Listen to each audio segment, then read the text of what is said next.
ভারতবর্ষে ট্রেন চলাচল 1853 খ্রিস্টাব্দে শুরু হয়। তারপর 55 বছর কেটে গেলেও বেশিরভাগ ট্রেনের কামরায় টয়লেটের সুবিধা বা ব্যবস্থা ছিল না। দীর্ঘ যাত্রাপথে টয়লেটের জন্য যাত্রীদের পরের স্টেশনে নামতে হতো। এই সমস্যার সমাধান একজন সাধারণ যাত্রীর লেখা এক বিশেষ চিঠির দ্বারা সম্ভব হয়।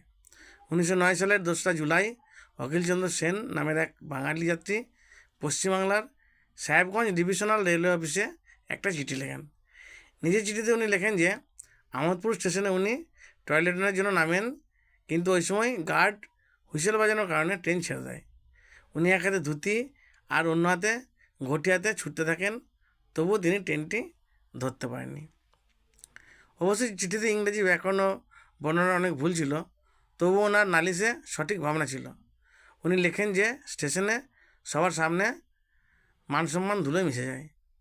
অখিলবাবুর চিঠি পাওয়ার পর রেলকর্তারা ঘটনার খোঁজখবর নেন। তার ফলস্বরূপ এটা ঠিক হয় যে 80 কিলোমিটার বা তার বেশি যাত্রাপথে ট্রেনের কামরায় টয়লেটের সুবিধা থাকবে। ধন্যবাদ।